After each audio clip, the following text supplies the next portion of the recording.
안녕하세요. 비트윈슈타인 인생 노트 네 번째 시간입니다. 39쪽에 15장을 공부하겠습니다. 행복은 세계와의 조화다.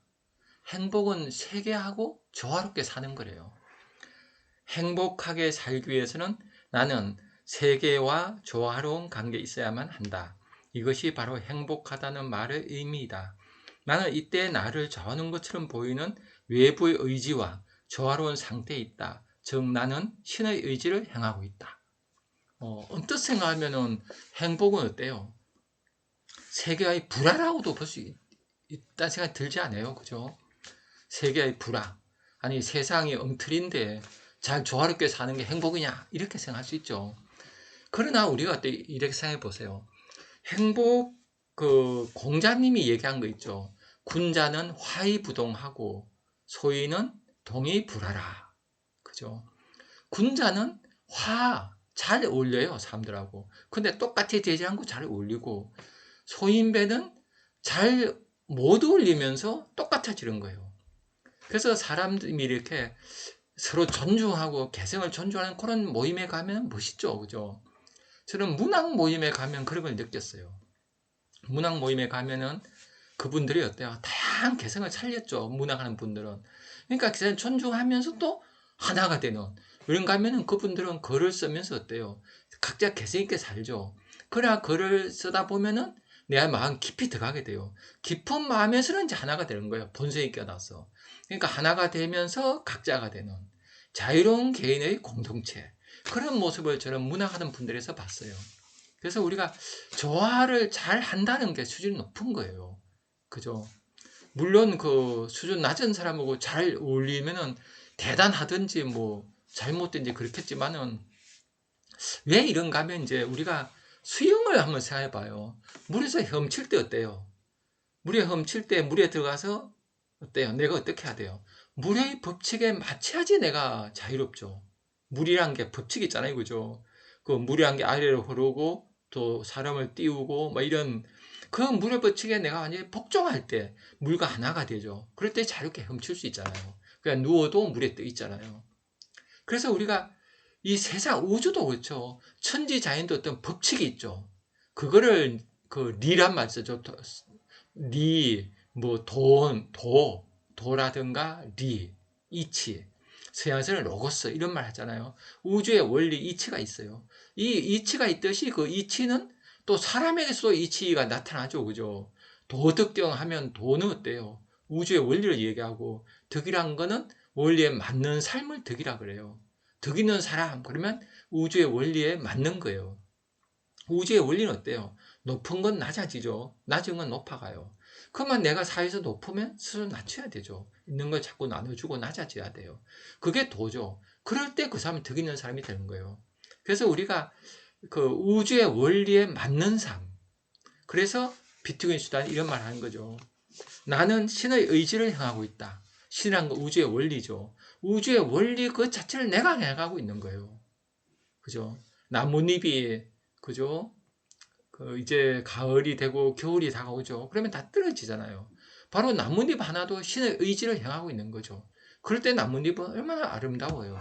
이 우주가 아름다운 거는 우주의 원리가 나타난 거죠. 우주의 원리를 신이라고 하면은 신이 우주에 가득하게 신의 모습이 나오는 거죠. 이런 걸 이제 장엄하다는 말도 쓰고 그러잖아요. 불교에서는 화엄이란 말 쓰죠. 꽃으로 장엄하게 된 그런 거. 그래서 우리가 나라는 인간은 어때요?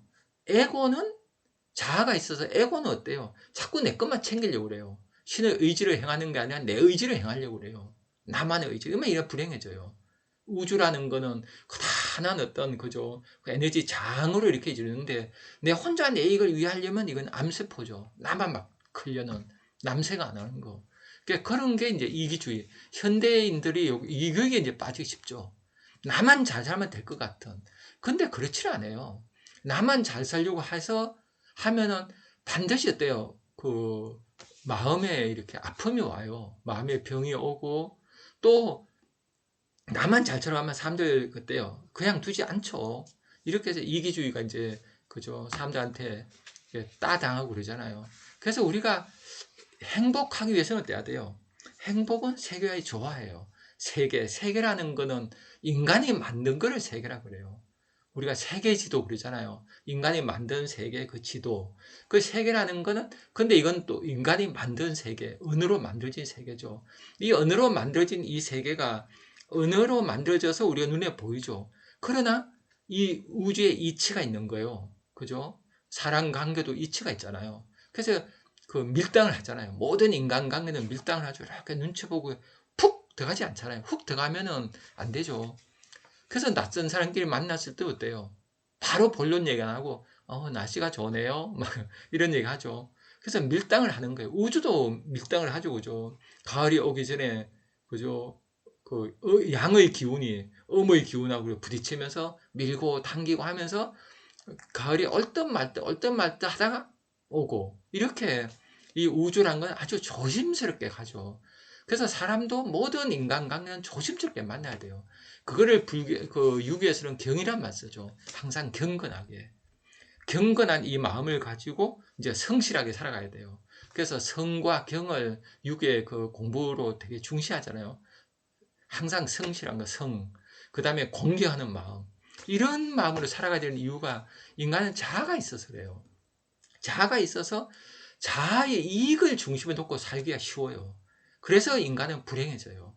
그러니까 인간의 불행한 거는 우리가 흔히 뭐 돈이 없어서 그렇다 이런 얘기 하지만은 그거는 부차적이에요. 따져보면은 인간이 어때요? 인간답게 살지 않으래요. 인간은 어때요? 인간은 그 자아가 있고 무엇이든 참나 셀프가 있잖아요. 셀프를 더 중시해야 돼요. 셀프는 진짜 나죠. 그러니까 4대 성인이 가르친 게 바로 그거예요. 우리의 마음속에는 셀프의 목소리를 들으며 살아라 이거예요. 근데 그렇게 살아야 되는 게 인간이에요. 그게 인간의 길이에요. 그래서 인문학이 철기 시대 나오거든요. 석가 소크라테스 그때 철학 시대가 열리잖아요. 그게 인문학이잖아요. 그때 그 사람들이 찾은 게 인간의 길을 찾았어요. 인간이 이렇게 가야 된다. 그러면 인간은 내 안에 있는 본성의 소리를 들으며 살아야 돼요. 근데 소리를 안 들으면 불행해지는 거예요. 그래서 인간은 어때요? 내 본성으로 살면 본성은 우주와 연결되어 있으니까 다른 사람과 통해요. 역지사지가 돼요. 인이예지, 진선미가 있잖아요. 이 마음으로 살아가면 세상과 조화롭게 살아요. 그래서 인간은 조화롭게 사는 그것이 또 행복이 되는 거예요. 그러니까 행복이라는 게 에고 중심의 행복은 아니에요. 에고는 나 것만 챙기잖아요. 내가 많은 돈을 벌고 나보다 높아지고 더 쾌락을 누리고 해요. 근데 행복해요? 행복하지 않아요. 실제로 우리가 사례를 보면 그렇잖아요. 로또 된 사람 중에 불행한 사람 많잖아요. 실제로 그 우리 사회도 보면은 가난한 사람보다 부자 자살률이 더 많다 그래요. 돈이 있는데 부자는 거죠. 돈이 최고라면 최고를 가진 사람이 왜 자살을 해요? 그거는 행복이란 거는 에고에 있지 않기 때문에 그래요. 그래서 행복이란 걸 우리가 배워야 돼요. 어떻게 배워야 돼요? 자아를 다스려야 돼요. 그래서 자아가 항상 그 참나주를 들어야 돼요.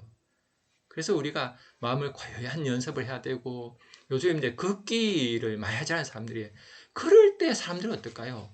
자연스럽게 에고가 이제 죽게 되죠. 에고보다는 본성이 깨어나요.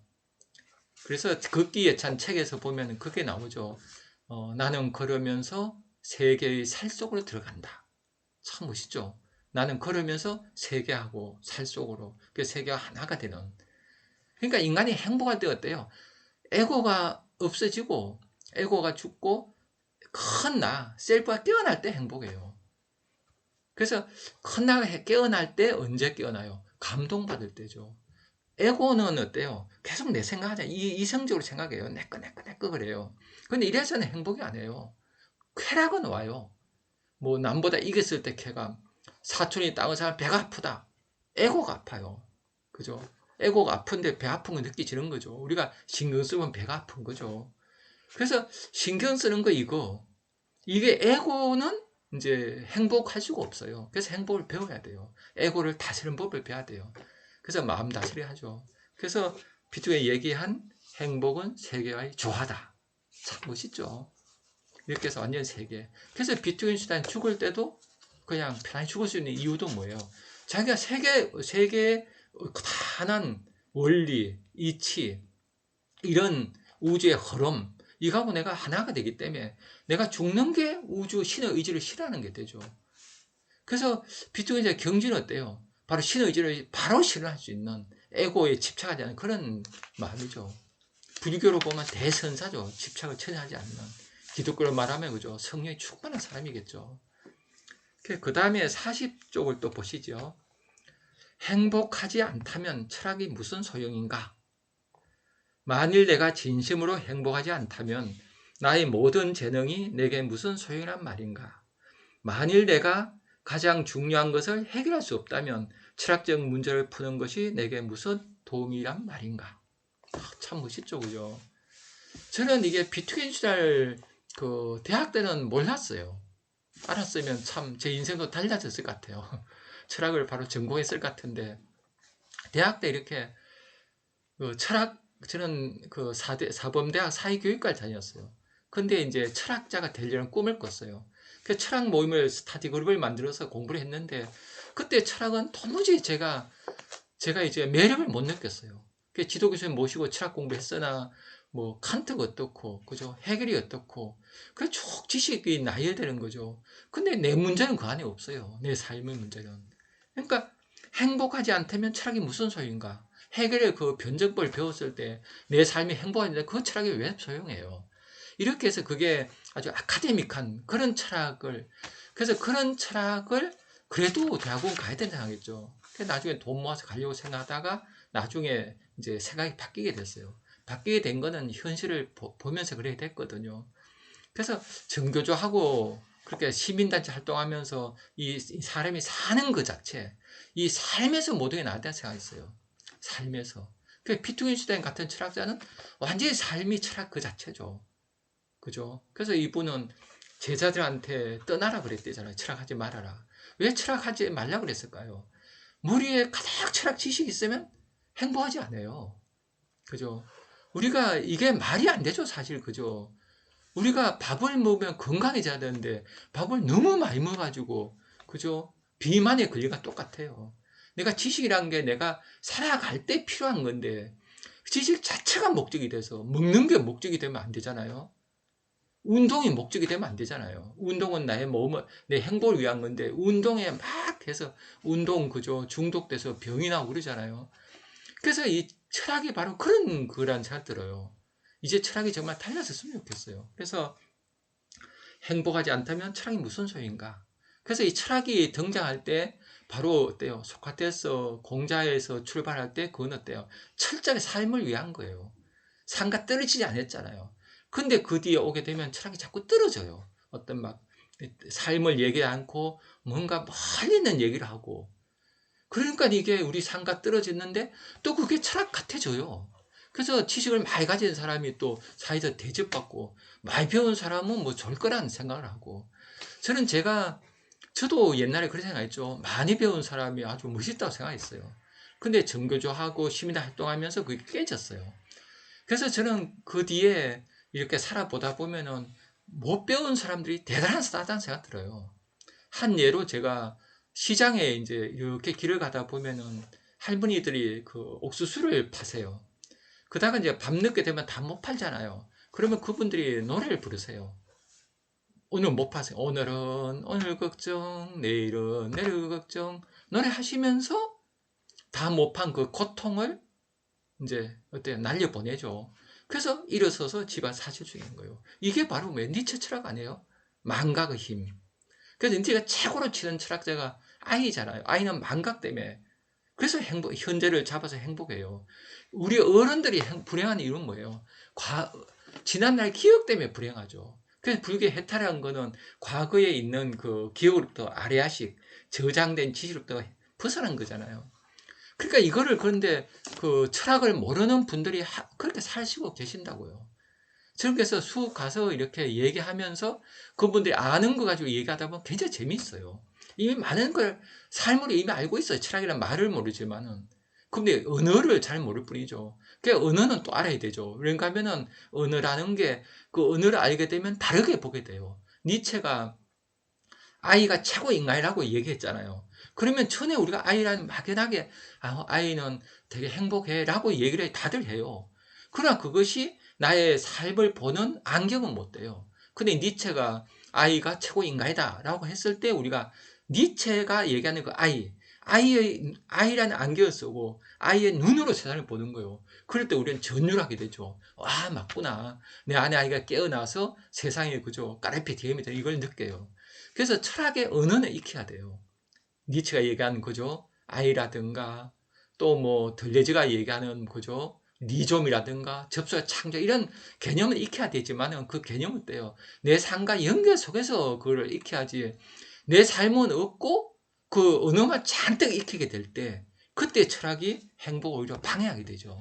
그래서 우리가 살아있는 철학 그래야 되죠. 그 살아있는 철학을 한 분이 저는 비트겐슈타인 생각 들어요.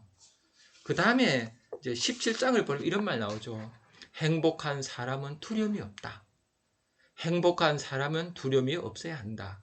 죽음에 직면해서도 그렇다. 시간 속에서가 아니라 현재 속에 사는 사람만이 행복하다. 현재 속에 사는 삶에는 죽음이 없다. 죽음은 삶 속의 사건이 아니다. 죽음은 세계의 사실이 아니다. 참 멋있죠, 그죠? 대선사의 깨달은 분만이 할 수 있는 말이잖아요.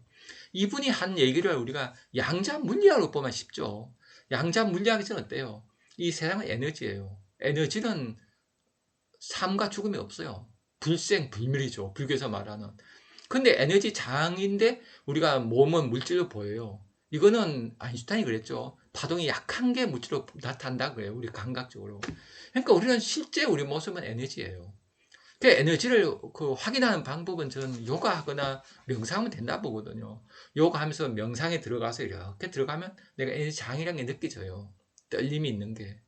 내 육체를 뭐 저는 완전히 느낄 수준은 아니에요. 그러나 맞는 것 같아요. 그래서 우리가 석가모니가 깨달은 게 그거예요. 석가가 그 깨달음을 향해 공부하러 간 거는 어때요? 생로병사 고통 때문에 갔잖아요. 생로병사 고통 때문에 갔는데 뭘 깨달아요? 생로병사가 없는 걸 깨달아요. 아우, 이게 없었구나. 헛된 전도 몽상, 잘못된 생각을 알았구나. 나가 있다는 그 생각, 집착해서 이게 나았구나를 알게 돼요. 이게 이제 불교에서 연기설이죠. 그런 어떤 잘못된 그 망상, 그걸 무명이라고 그러죠. 불교에서 무명, 밝지 않음. 제대로 못 보는 거예요. 어두워서. 그렇게 보다 보니까 이게 생로병사 있고 나중에 막 꼬여요, 인생이. 그래서 우리가 이 세상을 바로 보는 게 되게 중요하죠. 그래서 행복한 사람은 두려움 없는 이유가 어때요? 바로 이걸 알기 때문이죠. 행복한 사람은 시간도 우리가 육체일 때는 시간이 있어요. 육체는 태어나서 죽죠. 그러나 육체는 에너지 장이니까 안 죽어요. 그러니까 우리가 육체가 죽지 않는 그 상태는 에너지 장이 됐을 때예요. 완전히 명상을 해서 깊은 명상 상태 들어갈 때 그때는 난 에너지 상태잖아요. 무당들이 어때요? 파묘에서 보면 무당이 막 구달 때 그죠? 막 떨고 막 그죠? 징을 치고 그러면서 몰입하면서 에너지 상태에 들어가죠. 모라의 경지에 들어가죠. 나를 잊어버리는 그런 상태에 들어갔을 때 인간은 에너지 장의 상태가 되죠. 그럴 때는 어때요? 현재만 존재해요. 그러니까 시간이라는 거는 육체가 있는 인간일 때 시간이 존재하고 육체는 늙어가니까 시간이 있는 거죠. 그러나 육체를 넘어선 상태에는 시간이 없어요. 그러니까 비트겐슈타인은 뭐예요? 현재 속에 사는 삶에는 죽음이 없다. 까르페 디엠이죠. 그러니까 까르페 디엠을 잡으려면 어때요? 이게 내가 무의식 속에 들어가서 찰나를 잡는 힘이 생겨야 돼요. 그러니까 몸을 가진 존재로 머릿속에서 현재란 건 아니에요. 머릿속에서 현재 이러면 현재 흘러가요. 이거는 현재가 아니에요. 그죠? 이미 흘러갔잖아요. 현재인데 흘러갔는데 이건 현재가 아니죠. 그러니까 현재는 시간을 넘어서야 돼요. 무시간으로 들어가야 돼요. 그래서 완전히 몰입할 때 있잖아요. 우리가 몰입하고 나서 몰입했을 때는 시간이 흘러간 줄도 모르잖아요. 완전한 몰입 상태. 그 상태가 시간을 벗어난 상태예요. 그 시간 속에서만이 행복이 있는 거예요. 그죠? 그래서 그때는 두려움이 없죠. 내 자체가, 육체가 있을 때는 육체가 죽지만은, 육체가 없는 상태 육체는 없으니까 죽을 수가 없어요. 그래서 불생, 불멸이 되는 거예요. 태어난 적도 없고, 죽은 적도 없는 거. 그래서 이 경지에 도달한 것 같아. 비트겐슈타인 거죠. 그 상태에 도달한 거죠, 이 사람은. 그러니까, 안 걸렸을 때도 그죠? 친구가 전화해서, 드디어 나 이제 죽는다네. 그랬대잖아요. 그렇게 할 수 있는 힘은 어디서 나와요? 바로 이 사람이 명상 상태에 들어가서 실체, 이 우주의 그 어떤 그저 진짜 우주를 만났겠죠. 뭐 칸트가 이런 물 자체라고도 볼 수 있겠고, 하여튼 이게 실체 뭐 하여튼 또 언어를 붙이면 또 잘못될 수 있는데요. 하여튼 우리가 뭔가 알 수 없는 신비한 그거, 그 진짜 세계, 그걸 만났을 땐 두려움 없죠. 그게 나니까. 아, 그건 태어난 적도 죽은 적 없다. 또 그때가 행복이에요. 그때가 두려움 없는 거죠. 그래서 비트겐슈타인은 행복한 사람은 두려움이 없다. 이렇게 얘기했죠. 그래서 까르페 디엠이란 거는 현재를 잡아라. 이거를 많은 사람들이 현재를 즐기라고 해석하는데 그러면 안 돼요. 현재를 즐기려서 이 순간 막 즐기라고. 이 현재란 건 시간이 흘러가는 현재는 현재가 아니에요. 까르페 디엠 할 때 현재는 흘러가는 시간이 아닌 시간 자체가 사라지는 무시간. 내가 완전히 몰입해서 시간 자체를 의식하지 않는 그 생각 자체가 사라진, 생각해야지 시간이 있거든요. 생각이 사라져. 무념무상이에요. 그런 상태에 갔을 때 진짜 행복이고 참나의 상태죠. 그때 우주 하나에 연결되어 있고 삼라만상은 내가 하나인 상태. 그 상태가 행복이고 그때는 두려움이 없는 거예요. 그 상태를 이렇게 얘기한 거죠. 그래서 이 생각이라는 게 그저 굉장히 아름답지만 인간이 그 생각이라는 거를 애곡하는 생각하고 안에서 솟아오르는 나의 셀프하는 생각은 좀 다르죠. 셀프하는 생각을 명상이라고 그러죠. 죽어서 명상 생각하는 거죠. 그렇게 해서 비트겐슈타인은 진짜 그 경제도 나오고 철학이 어떤 아카데미 이론이 아니라 삶 자체가 된 분이죠. 참 멋있죠. 예, 또 다음 시간에 뵙겠습니다. 감사합니다.